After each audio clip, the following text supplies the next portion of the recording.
Les gens sont assis, c'est comme au cinéma, on les plonge dans le noir, et à la différence d'autres types de spectacles, là, on le conçoit véritablement comme un film. On est sur une autre forme de narration qui est beaucoup plus intense. Comme au cinéma, sauf qu'un château, ça n'aura échappé à personne, est loin d'être un écran plat. Autant d'aspérités, d'irrégularités sur le bâtiment dont il faut d'abord tenir compte.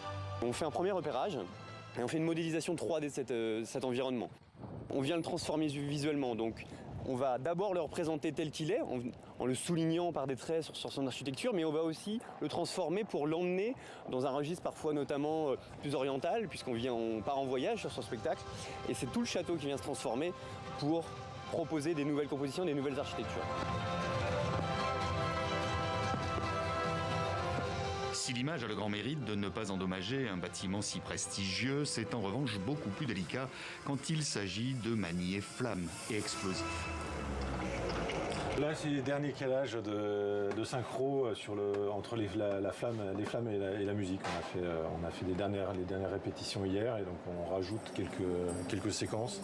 Là aussi, on part du virtuel pour arriver à la réalité. Tout est chronométré à la seconde près, avec la même préoccupation. Le spectacle, oui, mais la sécurité avant tout. Même si le simulateur est assez réaliste, la réalité n'est jamais tout à fait la même. Donc, il faut savoir, par exemple, pour la sécurité, c'est facile de mettre des produits dans tous les sens.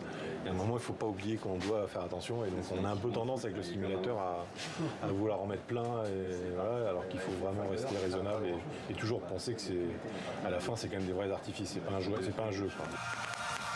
Le public, lui, n'y voit que du feu et il ne réalise peut-être pas à quel point, pour un cheval, un tel spectacle son et lumière, c'est avant tout un vacarme assourdissant dont il a naturellement peur. Hier, par exemple, à la répétition, c'était drôle. Ils ont allumé les lumières, mais au fur et à mesure. Mais nous, on nous avait dit, à Grandes Écuries, vous y allez. Donc nous, pof, je fonce à Grandes Écuries, mais les lumières n'étaient pas mises. Donc pour cheval, pof, il a pilé. Il y avait que du noir. Et pour 1 minute 40 d'apparition sur scène, l'intelligence artificielle laisse la place à un long travail d'apprentissage et de mise en confiance du cheval, répété le jour pour être prêt la nuit venue. Travailler avec le vivant, donc on travaille avec des animaux, ils peuvent avoir une réaction d'inquiétude et ça c'est le métier, c'est des risques qu'il faut maîtriser mais qu'on peut ne pas maîtriser aussi et ça fait partie de notre métier, le but étant vraiment de tout préparer.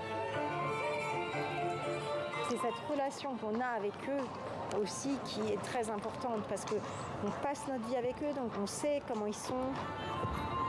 C'est du feeling aussi. Le cheval, c'est l'autre patrimoine de Chantilly. Il est partout, jusqu'à l'intérieur de ses murs. Le vivant et les nouvelles technologies au service d'un château et vice-versa. C'est une façon de faire vivre le patrimoine, mais aussi de le faire découvrir et mieux connaître de personnes qui ne viendraient peut-être pas s'il y avait un son et lumière. Chantilly, c'est vraiment un monument complet et varié de l'art français qui abrite la 2e collection de peintures anciennes après le Louvre. Joyau parmi les joyaux, les Trois Grâces de Raphaël, prodige de la Renaissance. À l'image des plus de 800 autres tableaux de la collection, elles n'ont pas bougé depuis le 19e siècle, toujours accrochées au même clou, comme figées dans le temps.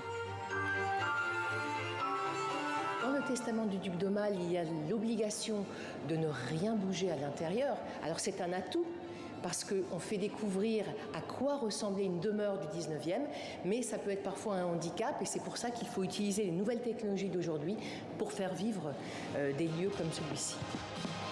2e épisode d'une fresque en 3 actes entamée en 2021. Le dernier spectacle est prévu pour l'année prochaine à l'occasion des Journées du patrimoine 2023.